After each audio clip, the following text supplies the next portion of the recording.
Hey, what's up everybody? It is your boy B and I am back and I am about to take you all on a trip into the deep, dark, miserable confines of solitary confinement. I'm talking about where I done 2.5 years straight, locked in a single man cell at FSP. So what I'm going to do is break it all down for you, the entire thing from coming into the gate all the way up to the point that I left FSP. So what you're going to have to do is be sure to stay tuned because there's going to be multiple videos because 2.5 years locked in a cage, surrounded by other vicious animals that are full of rage. It's going to take me, well, a couple of videos to break it all down for you. So let's jump into it and chop it up. What I want you to do is visualize this story as I tell it to you, because for me, as I tell it to you, I can see it like I was there yesterday. And this place is just absolutely mind-bending. I mean, it's a travesty that the place is still open. And I'm talking about the place where they house the most notorious prisoners this country has ever known. And definitely that Florida has ever known. Where they housed Ted Bundy and even put him to death. In fact, my first cell that I got put into was right above the death chamber. So let's jump into it. Let's talk about when we pulled up to the back gate. And when I say we, I'm talking about me and my co-defendant. We both escaped from Lake Butler. So obviously they caught me. And when they did, they said, we got somewhere to take you.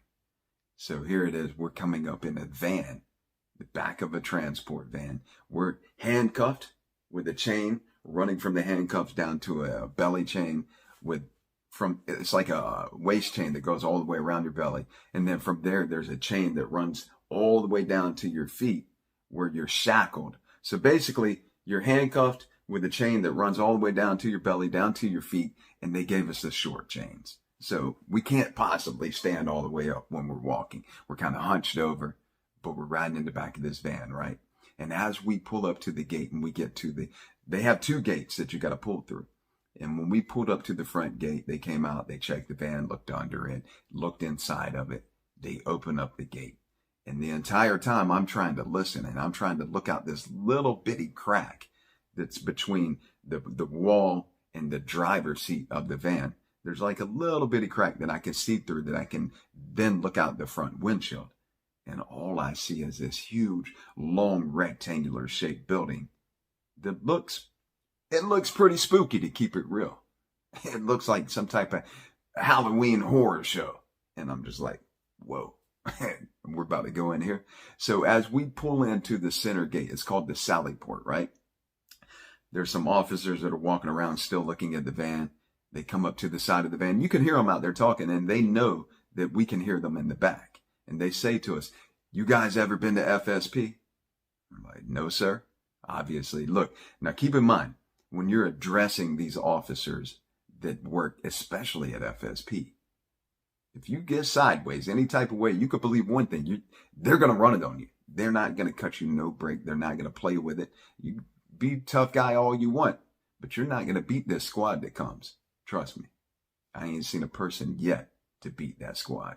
So when they ask you something, you address them either yes, sir, no, sir, yes, ma'am, no, ma'am, or officer, or by their name, if you happen to know their name. But me just arriving, I don't know any of these people here. So when he says, have you ever been to FSP? I'm like, no, sir, I haven't been here. He said, well, you're entering a new world now. And listen, this man was not kidding. This place was unlike anything that I ever experienced throughout my whole entire 11 years of doing.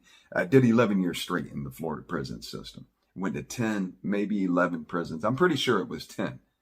Went to somewhere they were landing the helicopter daily because of gang fights, stabbings, just wiling out every single day. The helicopter was landing, life flighting people up off of the compound.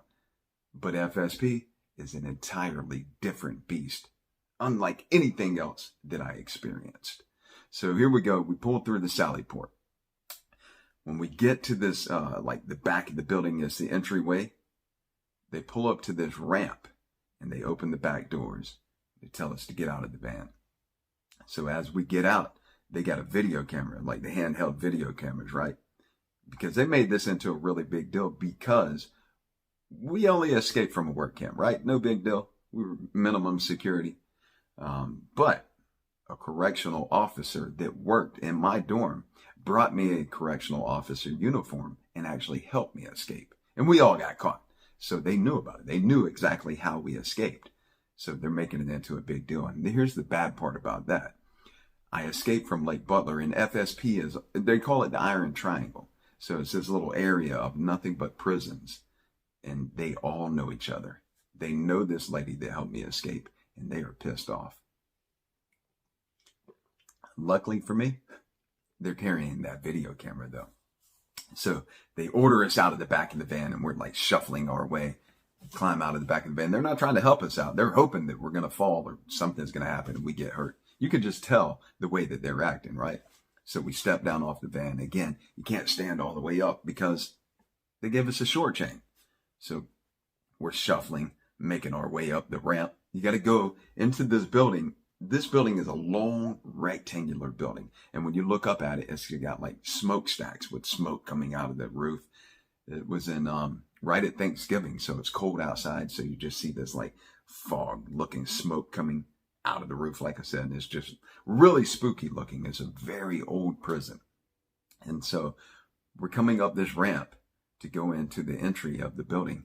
It's a 3-story building, and like the bottom of it, I think they have like a crawl space down under the building, but when you come in, you're going to come in on the 2nd floor. So we make our way up the ramp, go through the doors, come to the metal detector.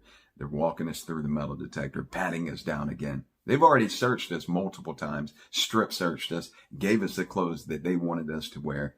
So they know we don't have anything, but they're pulling out all the cards on this one. They're not taking any type of, they're not giving us any type of leeway, right? They already searched us, strip searched us, gave us the clothes that they wanted us to wear, but they're still patting us down again. They ain't cutting us no type of break. Now, as we make it through the little entry, go through the metal detectors, they pat us down, they march us or shuffle us down the hallway to this closet door. And when they open up this closet door, they tell me, get in the closet.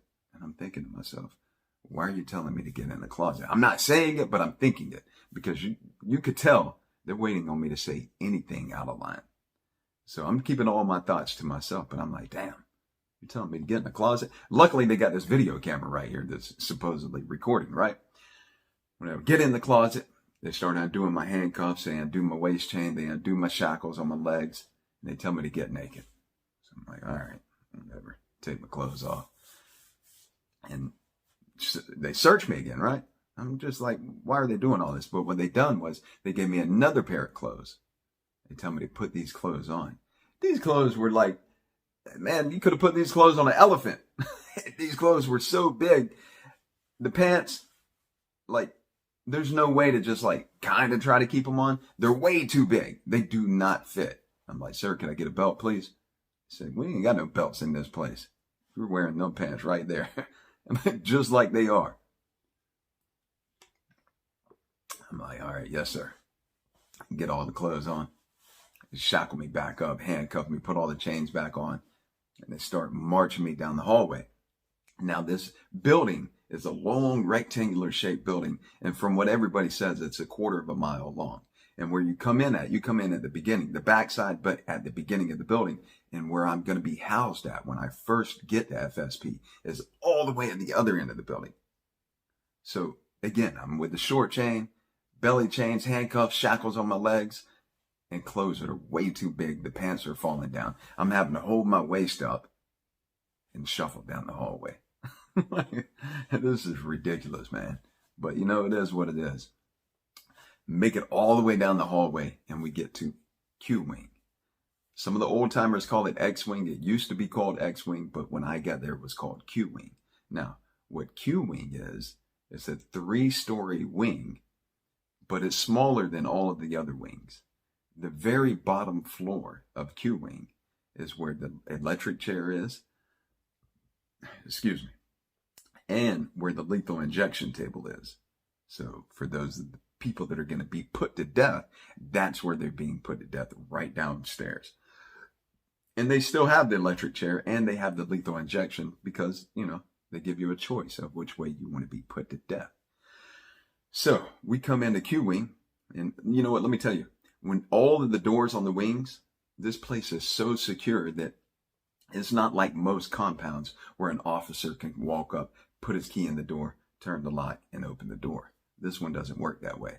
You're going to have an officer on the outside with the key and an officer on the inside, and they both put the key in on both sides and turn 2 locks. And that's how they open the door, right? So the officer bangs on the door, puts his key in, the other officer comes, they unlock the door, I come in. As soon as I enter this wing, this eerie feeling just washes over me. I'm just like, whoa. I didn't know at the time that the death chamber was right below me. But you could just feel this miserable, just weight just come upon you as soon as you go through this door. Even the guards that worked on this wing just looked like miserable, just like beaten people. And so they take me around, take me to my side of the building, which like on the left-hand side. And when I walk down my wing, I'm on the 2nd floor. When I walk down the wing, there was only 6 cells on this wing. It was real dark in the hallway. And so we're walking down, but ahead of me, the officer that was walking ahead is shutting all the doors that go to the cells. So the reason they do that is everybody that's housed on Q Wing, they have no access to see other prisoners. Anytime a prisoner is being escorted down the wing, they shut all the doors. And when they shut the door, it's a solid steel door. It has a window flap up top, but they close the window flap. So basically, whoever's in that cell, they cannot see out, because once you get into the cell, there's no windows, and they shut that door, you're in pitch black. If they turn the light off, it'll be pitch black. But when they do this, they leave the light on for everybody, right? So we get down to my cell. It was the 5th cell on this wing. So they opened up the front door, the outer metal door, and then we come in, and there's like this little vestibule that's about 3 feet deep and then about 6 feet wide, I think it is. Yeah, about 6 feet wide. So I come into the little vestibule, and they open. Now when I'm in there, there's a whole nother wall of bars. And then they open that door. So this cell has 2 doors. It's got an outer steel door with a solid concrete wall. And then it's got an inner door that the whole wall is made of bars. So they open up the bars. They take me into the cell, tell me to climb up on the bunk on my knees and put my feet behind me. So I climb up, lean my head against the wall because I can't put my hands up because I'm handcuffed. They undo my shackles. So whenever they undo the shackles, they come up from there, they undo my waist chain. And now I'm still handcuffed and the chain's still dragging down, carrying the waist chain and the shackles, right? They slam they go out of the cell and slam the bars back. And just when you hear it, it's just this loud, clang, cold, weird feeling. When you hear them bars slam on that door, you know you're not going anywhere. You already visualize the room. You can see you're not getting out of this cell. And that's what they told me. They said, you will not be getting out of this cell. I can already see that. So in that wall of bars, there's this little flap. They call it the bean flap, the food flap, whatever you want to call it. It's a slat that's open that you can reach your hands out of, right? So they tell me, put all the chains out and then reach my hands out, and they unhandcuff me. That's it. I'm in my cell. I turn around and look, and this is what I seen. Nothing but a solid concrete room with no window, with a light up on the wall that is turned on, that they never turn off. They can dim the light a little bit, but they rarely turn it off. And there's one reason that they turn it off. I'll tell you that in just a moment. But I'm looking around the cell. You got the light on the wall, solid concrete, and you got this stainless steel sink toilet combo that has 2 buttons up top for the water, hot and a cold button. When you press it, the water just trickles out. It doesn't come out in a big stream. And when it comes out, the little fountain area where it comes out of, it's got green mold, black mold, lime, calcium buildup, just all type of buildup all around the little water spout. And you're just like, damn. And one thing for sure, this isn't like open compound where you can go tell your homeboy that works in maintenance or works in like houseman, hey bro, let me buy some cleaning materials. It ain't working like that. You ain't going to be cleaning yourself like you would on an open compound. No. Nope. You're locked in here dealing with the filth, dealing with this just nasty ass cell. And hey, listen, they put the worst of the worst people on Q wing. This is called maximum management. So when you get put into solitary confinement at FSP, they have 3 levels of confinement. You got CM1, which is like the upper level of controlled management, solitary confinement. And then you got CM2, which is a level that you move down below. And then you got CM3, which is the last level before you go back to open population. But maximum management isn't even classified as a level of CM1, 2, or 3. It's strictly called that, maximum management. And very few people in Florida ever experience maximum management because there's only 24 cells in the entire state that are classified as maximum management, and they're right there at FSP on Q wing. So you got 6 cells on this side, 6 cells behind it, 6 above that, 6 above that, and the death chamber down below. So 24 cells, 24 people housed in maximum management at a time. And during this time, I was housed in one cell. My co-defendant's housed in another cell behind me. They didn't put him on the same wing as me. And now, beside me, I've got a guy that's on death row that was in there for, he tried to escape. Ladder broke, got caught up in the fence. They bashed a correctional officer in the head with a hammer, killed the lady. Bashed another inmate with a hammer, killed him, got put on death row. He's now housed in maximum management. They were riding this dude for killing that lady with the hammer, for killing the correctional officer. They used to give this dude such a hard time. And what's crazy is we could talk to each other like through the vent or just talk out of our door, but we couldn't see each other. We could hear each other. And this dude is one of the most intelligent, well-spoken, well-read persons that I ever met during my entire time in prison. His name is Dwight England. They call him Tommy. He was actually a professional boxer when he was on the streets. Got caught up in a murder case, got life sentence, and was like, man, I got to get up out of here. Wasn't trying to do life. He said, I'd rather have a death penalty than life. And sure enough, he caught it. So anyways, that was one of my neighbors on one side. On the other side, I had a neighbor named Crazy. He was just that. This man was absolutely lunacy. Absolute lunacy. This man was crazy. He would scream, kick, bang, flush, just cause absolute chaos all damn day long. And you could try to bang, bang, bang, bang back at him. Hey man, chill, lay down, be quiet, cuss him out, do whatever. You ain't going to outlast this dude. He never gets tired. He never stops banging. He never stops jumping on his bunk, rattling the bars. You may as well just let Buddy do his thing and try to ignore him. The man is literally crazy. He would be throwing shit and piss on the officers when they come to feed him. Absolute madness. So these are my 2 neighbors. I didn't meet them, obviously, until, I was in there for a little while and started talking out of the door. But now here it is. I'm in my cell and I'm taking the cell in, right? This toilet sink combo that I told you about is absolutely filthy. The other thing in the cell is a concrete bunk. It's like a concrete slab that they poured off of the floor. So it's about 2.5 feet high off of the floor. And it just goes to the wall and it's about 2.5 feet wide.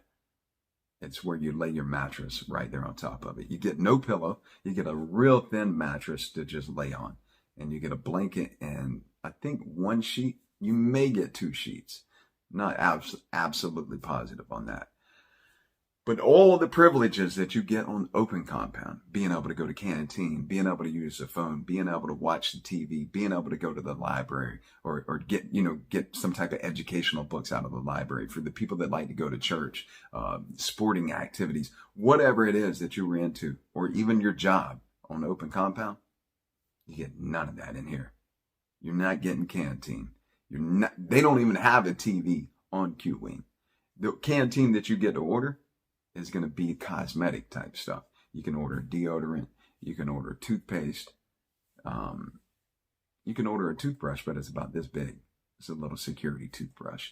And then you can order writing material. And the writing, I think they give you an ink pen or a pencil. It's about this big. And it's called a security pen. Flexes. You're not about to build a shank out of it. So forget about it. Razors, where you shave your face, you're not getting a razor back here in maximum management. This place is on complete lockdown. You don't, like, on some wings, they have runarounds, which is other prisoners that They've worked their way down to like CM3, and now they get some privileges and are able to come out of their cell. So they go and work and pass out trays, food trays. They can mop up the wing, that type of thing, right? On this wing, none of that. The officers do all the rounds. They do all the feeding. They do all the cleaning, which they don't do any cleaning. And the rounds that they make when they walk around, supposedly they're supposed to do 30-minute rounds where they walk by your cell, look in your cell, make sure you're okay. All they do is walk down the hallway, and it's like a speed walk. You see just a flash go by yourself. Like, there goes Speed Racer. They don't give a damn if you're in your cell trying to kill yourself, killed yourself. They don't care. And dudes do kill themselves on Q Wing. So here it is. I'm taking in my surroundings. I know there's no getting out of here, and I'm going to be here for a minute by myself, locked away in this cell. So I realize that regardless of the fact that I'm locked up into confinement physically, I know one thing they can't do. They're not going to lock me up mentally. I refuse to allow these people to lock me up mentally. So I know immediately I've got to map this room out, take my surroundings in, and come up with a daily routine. Because what will happen is when you're in here, you got no sunlight, you got no windows to look out of, you lose track of time. And what happens is when you lose track of time, it just becomes a blur. They've got a light on that's on 24 hours a day. You can't see the sunlight. The only thing you know is a food tray is coming. So you have to start taking things in. You have to start looking and seeing when they do shift change. And then you know what time the trays come. You got to come up with a routine so that you don't just become a blur and just lost in time. And it ends up breaking people. It's designed to actually break people mentally. It's designed to make you lay down on your bunk and just give up, where you're not working out anymore. You're not reading anything anymore. You're not trying to better yourself. You're not trying to focus on you or your thoughts. It's designed to make you lay on that bunk and just wither away mentally and physically. But I knew there's no way that I could allow this to happen to me.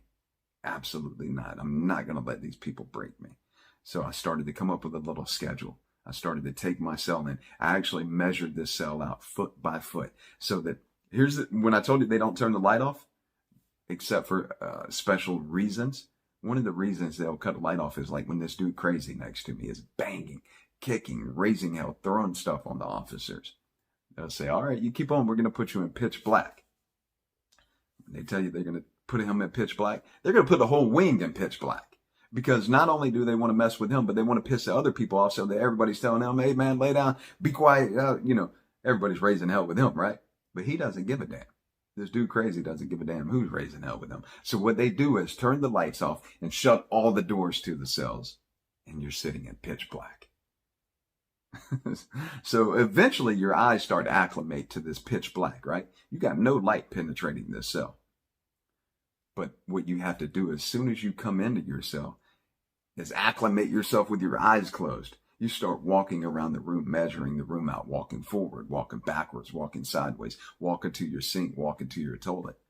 So that when this does happen, you already know you can navigate the room without a problem. So that's one of the first things that I did was learn this room intimately. Just for this type of occasion when this dude acts like a maniac or somebody else acts like a maniac or one of these officers come to work and they just got a stick stuck up their ass and they're pissed off because of something that happened on the street. They want to come to work and take it out on the people that are on the wing. So, and that does happen. So you get to know yourself. Then you start learning how to keep up with time. Like I said, with shift change, with food, when the nurse comes to pass out meds, because like I said, this dude crazy. He isn't the only one that's crazy. He's the only one that I knew that was called crazy. But a lot of these dudes are on psych meds. So the nurse makes rounds all the time coming to bring medicine. So you learn all the different times. And then you start learning what you can and can't get access to. One of the things that you are able to get access to is religious material. And while I was locked in this cell, this solitary confinement cell on Q Wing, the guy next to me, Dwight England, Tommy, the boxer, he told me one day, he's like, man, make a line and shoot it out here. So a line is a fishing line. So what you do is you take your sheets or your boxers. Typically, you're going to want to take your sheets because your boxers you got to hang on to. You don't get a clothing change every day. Sometimes they'll go a week without bringing you new clothes. So if you get a good pair of boxers, you definitely don't want to tear them up. So what you would do is take your sheets, start twisting the end, messing with it, breaking the ends of it to where little threads start coming out of it. And you just start pulling thread by thread by thread. It sounds like it takes a lot of time, right? But you got nothing but time when you're sitting here in this solitary confinement. So you can focus on little bitty things like pulling thread by thread by thread out of the sheet, right? And so make me a fishing line. Who knows how many hours it took me? Maybe it even took me all day, because you don't have a razor. Typically on the compound, you'll have a razor that you can cut the sheet with and get the threads really quickly. But this way right here, you're having to use some extreme ingenuity to figure out how to get this sheet cut open, without a razor and get these threads to come out. So anyways, I finally get the thread, make me a long fishing line. So, and how you make a fishing line is you get a bunch of thread, and you end up finding some place in the cell to tie it off, like to the bars. You tie one end off and you pull it back and you like double it up. And when you get it doubled up, you take one end. So if you got your I don't really have a pencil here. Say you got your little pencil, right? You get the other end and you start turning it. You wind it like this, wind it. And you just wind it until it gets extremely tight and it starts binding on itself. So what happens is as you start winding it, it'll start to draw up on itself. And then eventually you just put it together and it'll spin. It'll spin together. And it makes a pretty strong little piece of rope, right? They call it a fishing line. And then on that fishing line, what you would want to attach to that is what we would call a car. And my best cars were always a toothpaste tube. So what you would do with that toothpaste tube, after your toothpaste is all out of it, obviously, you'd break the toothpaste tube open, and then you would get some soap and crush it up, wet the soap, put it inside. So you got a little tube, and it's about as wide as 2 fingers, right? And it'll be about 2 inches long. And break this soap up, pack it off into the toothpaste tube, get it wet and pack it off in there. And as it dries, it gets hard, right? That adds weight to the toothpaste tube. And then you close the ends up, fold it over, and put paper clips out of like whatever type of material you get. If it's religious material or if it's legal work from your attorney, because you are, no matter where you're at, you're allowed to get your legal work. So you get paper clips and put an end of it, close it up, and you attach this car to your fishing line. And when you put those paper clips in the toothpaste, you put the other end where they bend up like this. They're like little hooks, right? So those little hooks, when you slide this fishing line out under the crack of your door, they're going to be sitting out there on the floor like this. And when the other guy slides his line and they cross, your fishing hook will lock to his line or vice versa. One of you two guys' lines will lock together and you just pull it back and forth, right? So Tommy tells me, he's like, bro, shoot your line out here. Shoot it out. He shoots his, we lock him up, pull it back to me. And on that line, this guy sent me some religious, it's classified as religious material, but it was called Siddha Yoga program. And he tells me, he's like, bro, read this material. Check it out, man. See if it helps you any. So I start to read this material and I become completely enveloped in it. I mean, I start diving into this material so deeply and immerse all of my thoughts into this material. And when I started to take this material in, it started to transform my thought process in a way that it was the biggest pivotal point in my entire life. I was locked in a place where no end in sight. You don't know when you're going to get off this type of confinement, right?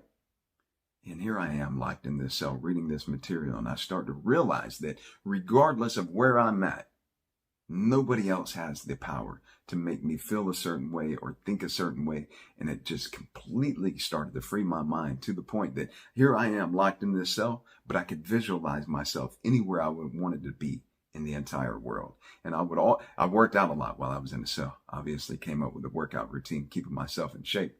But during my workouts, I would always picture myself somewhere else. And all of the negativity that was going on, this dude crazy beside me, the officers acting like maniacs. Once I started to use this Siddha Yoga program and implement it into my daily thinking and my daily life, nothing could penetrate my thinking. So We're going to dive more into it. I'm going to tell you more about the levels of CM1, 2, and 3, how long I stayed on each level, some of the crazy stuff that I've seen, but we're already at the 30-minute mark. And for those of you that stayed on watching the entire video, hey, hats off to you. Much respect, much love to you all. Hope you enjoyed it. Be sure to leave a comment. Let me know that you enjoyed the video or some things that you might want to know in particular about Q-Wing or maximum management or even death row, because I ended up having the opportunity to go work on death row once I made it down to CM3. So with that, much love again, much respect to you all. Keep your head up and stay tuned for the next one coming up.